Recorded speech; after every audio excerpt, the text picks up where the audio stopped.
Hey everyone, it's Richard Metal Fan here, bringing you guys another 2024 album review. And as you can see below the title, today we're going to be talking about this album right here. We're going to be talking about the new album from the band Dragonforce entitled Warp Speed Warriors, which is out now through Napalm Records. Now, I don't really need to talk much about Dragonforce since I'm pretty sure everybody knows or at least heard of them. Been around since 1999, so pretty much 25 years that this band's existed. Been putting out albums since their first album in 2003, Valley of the Damned, and they've really got known for their album Inhuman Rampage, which came out in 2006 with the song Through the Fire and Flames, which is featured on Guitar Hero, which everybody knows for. And overall, this is the band's ninth album, I believe, and this follows up their previous album, which came out in 2019, called Extreme Power Metal, which I thought was a really good album. And Dragonforce, for me, a lot of people like them, and a lot of people think that they're not true metal or like weird and shit. Well, with power metal, a lot of people say it's cheesy, but that's the one thing I like about them. They're really cheesy. They're kind of known for like their love of games. They have like that whole like vibe in there. Let's just talk about like the production on here is great. I think the Mark and the crew really stepped up the game on here. Let's just talk about like Mark Hudson's vocals. Like, in my honest opinion, he replaced, of course, original vocalist ZP Theart, and he's been with the band for pretty much 14 years now. And I just think after he joined, he really stepped up the game and really brought like Dragonforce to like a whole new level. I think his vocals are really powerful, and he just puts a lot of like aggression and like emotion into his singing. It's just amazing. The guitar work from Herman Lee and Sam Topman, like, I don't think I really need to say much about them. Like, both of them come up with riffs, and I think that is really the signature part of the Dragonforce sound is Herman Lee and Sam Topman's like guitar soloing, and just the riffs that they come up with is just great. The bass on here is pretty audible. This is the first album with their current bassist, Alicia Visual, who replaced Frederick Leclerc about a few years ago since he left to join Creator. And Alicia's like bass playing on here is pretty audible. And then the drumming wise from G. Anzalone, in my opinion, I think he's a really great drummer. We're pretty much filling in the shoes after Dave McIntosh left. So pretty much rumbled on for about 2.5 minutes. Let's start things off and dive through this album track by track. Now, starting things off is Astro Warrior Anthem. Now, this song is a very fast and melodic kind of like song that presents like the same unusual melodic structures and fast tempos that pretty much are familiar with Dragonforce if everybody's been a fan of them for so many years. And the shreds on the guitar from Herman and Lee, so both on the lead good parts and on the riffs, are just really great on that technical standpoint. I think Astro Warrior Anthem is a pretty good way to start up this album. Next up is Power of the Triforce.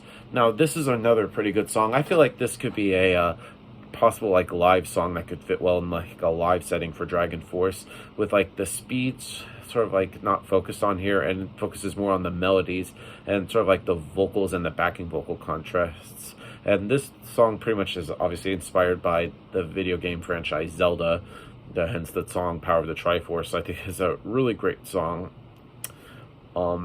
Next up is Kingdom of Steel.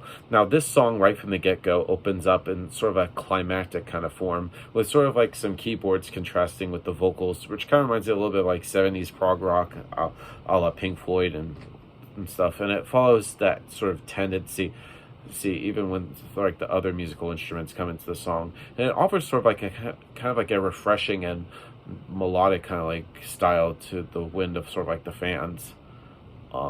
Burning Heart is up next. Now, Burning Heart sort of brings in sort of like the band's like fast tempos once more, which is what the band is known for, and the blast beats fit on like the melodic kind of like spot.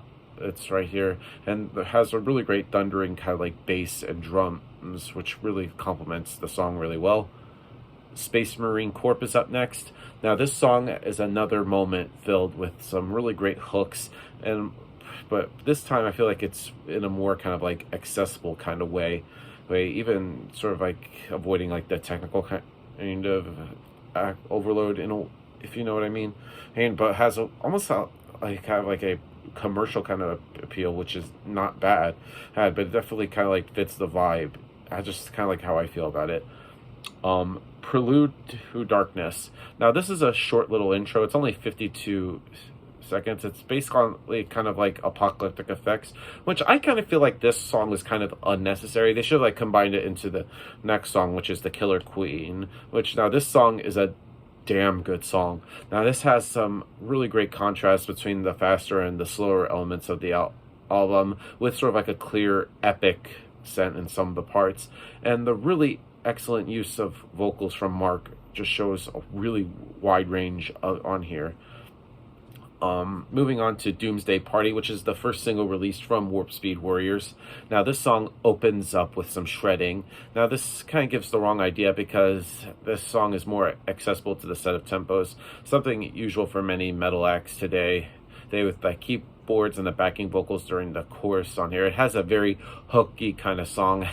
And it's just like the song has like hooks on there. And that's the one thing I kind of like about Dragonforce, is like those hooks are really catchy and they'll reel you right in. Moving on to Pixel Prison.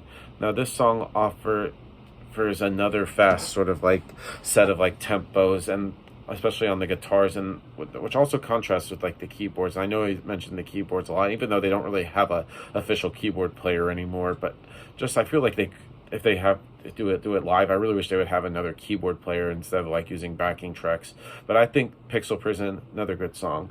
And then that's like the actual last original song on here, because this album actually ends with a cover of Wildest Dreams, Dragonforce's version.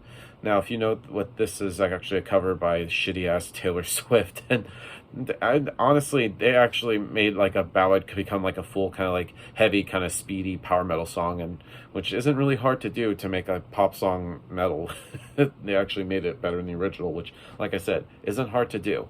Now, overall, Warp Speed Warriors by Dragonforce, a really pretty good album. But I really like I don't think I can say anything more about this. So if I had to give this album a score, I'm going to give Warp Speed Warriors by Dragonforce a solid 9 out of 10.